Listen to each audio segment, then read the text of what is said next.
তাই আমি ভাবছি তোমাদের সাথে একটুখানি শেয়ার করি, যেহেতু আমার এত ভালো লাগে নিশ্চয়ই তোমাদেরও খুব ভালো লাগে। গাছপালা কার না ভালো লাগে বলো, ফুল গাছ তো বিশেষ করে খুব ভালো লাগে। এই দেখো এখানে হচ্ছে নয়নতারা ফুলের গাছ, পাশে একটা পেঁপে গাছ লাগিয়েছি, পেঁপে হবে কিনা জানি না, লাগিয়েছি।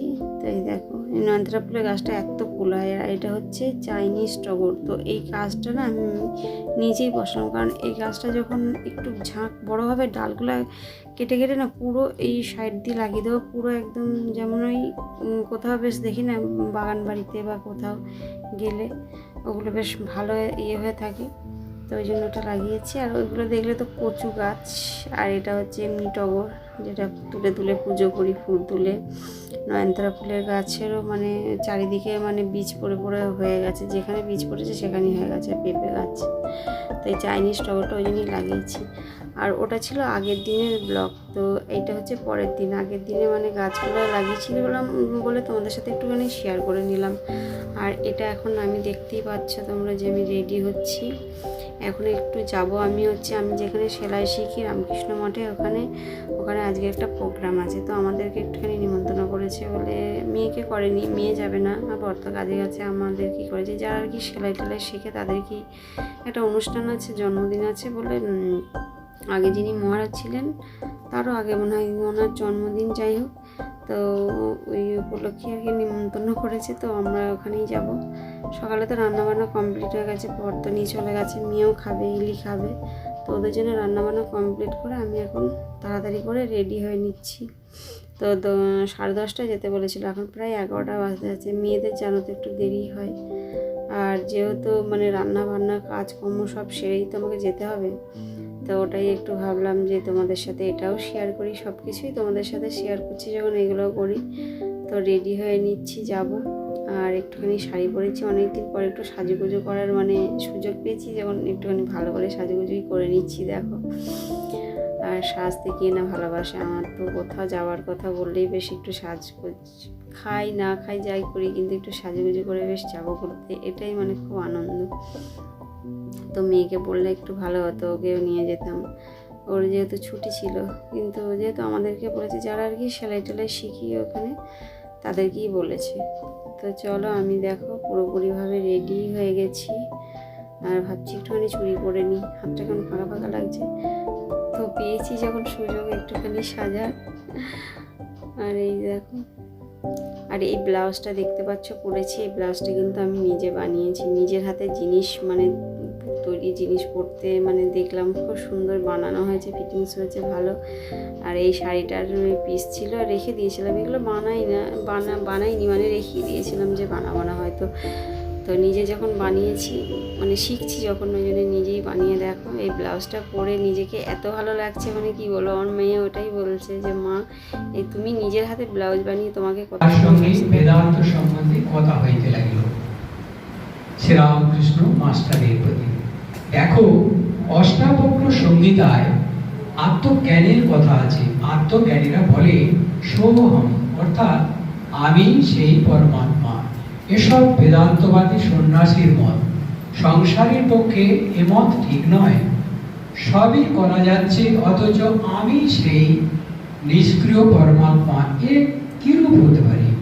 বেদান্তবাদীরা বলে যে সর্বভূতে তিনি রয়েছেন, সুতরাং তাকে ভালোবাসা মানে প্রত্যেককে ভালোবাসা, এইটা হচ্ছে উদারা চরিতা বসুধৈব কুটুম্বকম, মানে আমার গোটা পৃথিবী মানুষ আমার কাছে কুটুম্ব, আমার কাছে আত্মীয়।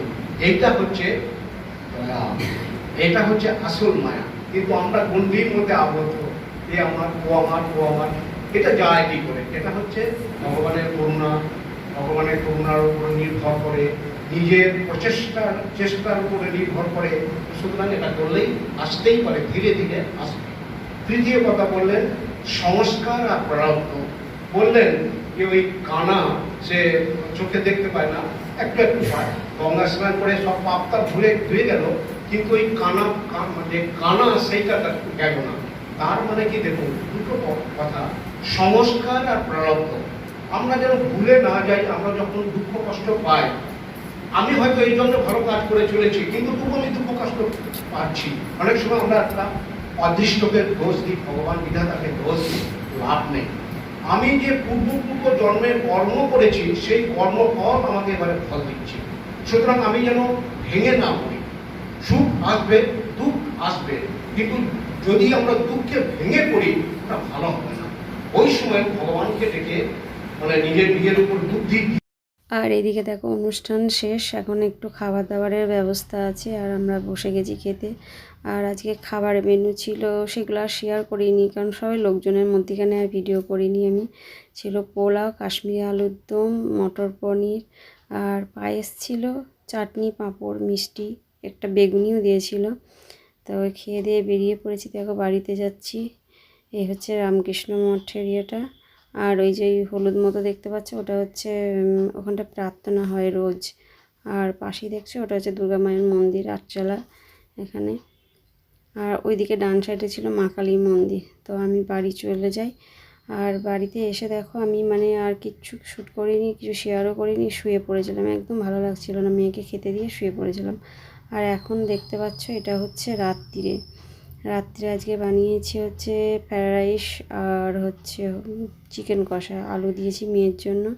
তো যেহেতু আমি ওখানে খেয়ে এসেছি তো নিজে কেমন একটা লাগছিল। আমার মেয়ে যেহেতু এসব পোলাও, বিরিয়ানি, রাইস টাইস এগুলো খেতে খুব ভালোবাসে, তো ওই জন্য বাড়িতে সব কিছু ছিল বলে এটা বানিয়ে দিলাম যে মেয়ে আমি খেয়ে নেবো।